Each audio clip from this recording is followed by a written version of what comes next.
Pernah kepikiran nggak sih kalau wakaf itu bukan sekedar amal biasa, tapi sebuah investasi? Sebuah aset yang pahalanya itu ngalir terus, nggak ada putusnya. Nah, hari ini kita akan bongkar konsep wakaf dari sudut pandang yang beda banget. Pemasaran dan investasi. Oke, langsung aja ke pertanyaan utamanya. Materi sumber yang kita bedah hari ini tuh dimulai dengan sebuah pemikiran yang cerdas banget. Gimana kalau kita berhenti minta-minta donasi, dan kita mulai jualan sebuah produk wakaf yang saking menariknya bisa ngebangun dana abadi umat sampai triliunan rupiah? Untuk ngejawab itu, kita akan telusuri 6 gagasan kunci ini. Mulai dari mengubah cara berpikir kita, lihat studi kasus nyata, sampai ke sebuah visi besar tentang kemandirian umat. Pertama-tama kita perlu geser dulu cara pandang kita soal wakaf.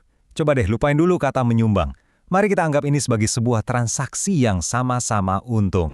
Ini kan hukum dasar marketing banget ya. Maksudnya gini, kalau kita mau ngajak orang berwakaf, kita harus bisa nunjukin kalau manfaat yang mereka terima, entah itu pahala abadi atau dampak sosialnya, nilainya itu jauh lebih besar daripada uang yang mereka keluarin. Jadi, produk yang kita tawarin ini sebetulnya apa sih? Apa yang bikin wakaf ini jadi begitu istimewa? Nah, ini dia idenya. Kita tuh nggak cuma ngasih duit yang ya udah langsung habis dipakai, tapi kita itu lagi beli atau mungkin lebih pasnya patungan buat ngebangun sebuah aset. Bisa properti, bisa portofolio investasi, yang intinya jadi semacam mesin kebaikan yang jalan terus selamanya. Di sini nih letak perbedaannya yang paling fundamental. Kalau infak biasa, itu ibarat kita isi bensin. Dipakai, ya habis. Tapi wakaf produktif, itu kayak kita bangun pembangkit listrik. Dia bakal ngasilin energi kebaikan terus-menerus, selamanya. Pokoknya utuh, bahkan bisa makin besar. Oke, konsepnya mungkin kedengaran gede banget ya. Biar gampang, kita pakai contoh nyata aja deh, yang sangat membumi, dari sebuah masjid. Ini kan kebutuhan rutin ya. Setiap tahun pasti ada. Cara lamanya gimana?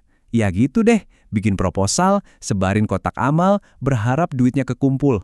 Sebuah siklus yang sama terus, berulang, dan jujur aja, melelahkan. Setiap tahun butuh 10 juta rupiah. Tiap tahun galang dana lagi. Nah, pertanyaannya, gimana kalau siklus ini bisa kita putus untuk selamanya? Nah, ini dia strateginya. Kuncinya di sini, kita ubah pola pikirnya. Dari yang tadinya mencari dana untuk biaya, kita ubah jadi membangun aset untuk menutupi biaya. Jadi, kampanye yang dijalankan bukan lagi buat nutupin biaya tahunan, tapi buat bangun modal yang abadi. Dan ini dia angka ajaibnya. Daripada minta 10 juta setiap tahun tanpa henti, masjid ini cuma perlu mengumpulkan 200 juta. Sekali saja. Uang ini diinvestasikan, dan hasilnya yang 10 juta per tahun itu akan membiayai program sahur untuk selama-lamanya. Masalah selesai, permanen. Oke, anggaplah asetnya sudah terkumpul nih. Eits, tapi tugasnya belum selesai. Cuma menaruhnya di deposito aja itu nggak cukup buat jangka panjang. Ada musuh tak terlihat yang mesti kita hadapi. Musuh itu namanya inflasi. Gampangnya gini, harga nasi kotak hari ini 20.000, 10 tahun lagi bisa jadi 40.000.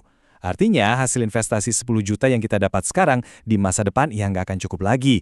Aset kita harus tumbuh lebih cepat dari inflasi. Nah, disinilah kita mesti mikir kayak manajer investasi profesional. Solusinya, diversifikasi.